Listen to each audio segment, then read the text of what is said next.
atas dasar inisiatif ataupun keinginan dari Bapak Bupati Badung bahwa di setiap desa di Kabupaten Badung supaya terwujud adanya maskot desa.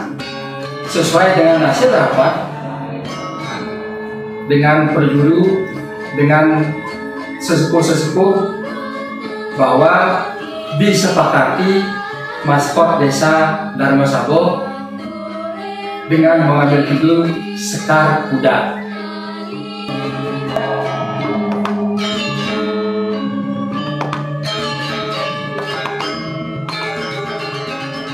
Berdasarkan sejarah filosofis daripada desa Dharma Sabo, bahwa Sekar Kuda memang sudah ada dari dulu di desa Dharma Sabo. Kami lanjutkan dengan mewujudkan dan mempercayakan kepada putra-putri desa Dharma Sabo untuk bisa dituangkan dalam bentuk garapan tari dan tabuk dan garapan dari peserta satu paduan kur desa Dharma Sabo.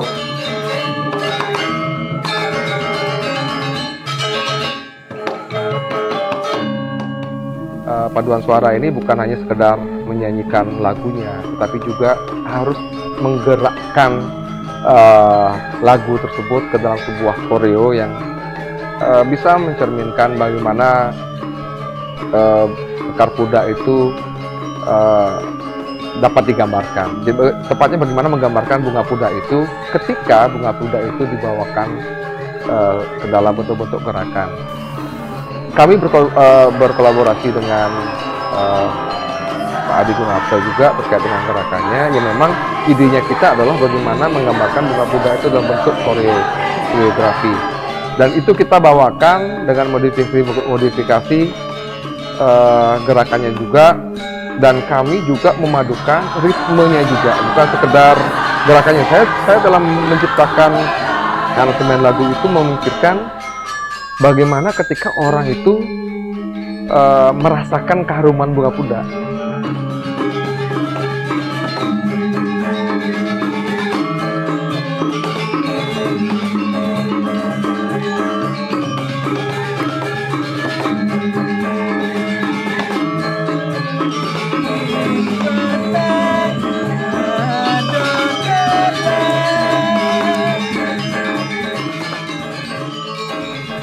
Om Swastiastu, saya selaku komposer dari iringan tari maskot Sekar Kuda Desa Dharma Sabo menjelaskan, memaparkan bahwa dalam iringan tari mempergunakan 3 konsep, 3 bagian, sama dengan tari. Yang pertama adalah pepeson. Dalam pepeson saya implementasikan ke sebuah garapan iringannya memakai pola kekebiaran, leger bawe, karena menggambarkan sebuah kecemerlangan bunga puda yang baru tumbuh. Penggemar masih yang gunakan bagian yang pola-pola seperti gending pejalan dengan aksen-aksennya yang juga cukup ya lumayan. Pengawak, di mana sebuah pengawak itu menggambarkan sebuah keindahan dan keagungan sebuah bunga pudak, dan diimplementasikan ke dalam karya iringan yang mencoba menggambarkan dengan sentuhan-sentuhan vokal yang memperkuat suasana karakter bunganya, memperkuat suasana keindahan dan keagungan dari bunga tersebut. Lebih cenderung mendominasi adalah vokal.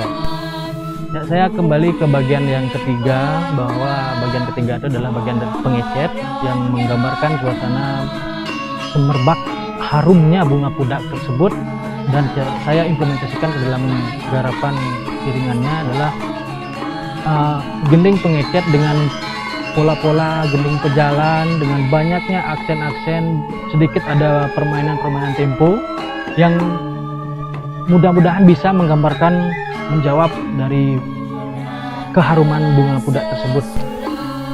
Di endingnya saya kembali memainkan vokal sebagai klimaks dari karya tersebut, menggambarkan kembali dari awal sampai akhir bagaimana bunga pudak tersebut membawa keharuman, membawa keagungan, membawa kemuliaan, menjadi suatu maskot Sekar Pudak yang bisa bermanfaat bagi seluruh masyarakat, khususnya di Desa Darmasabo. Dan secara kesimpulan juga kembali tidak lupa juga saya mempergunakan pemain penyanyi gerong untuk memperkuat dan memperindah lagi dari beberapa bagian dalam hal karya iringan tari Sekar Pudak tersebut. Selaku pemain dan sebagai pelaku penabuh utama, saya mempergunakan kurang lebih 37 penabuh dan gerong 4 orang, dan semua seniman tersebut saya pergunakan adalah seniman-seniman muda yang ada di wilayah Darmasabo.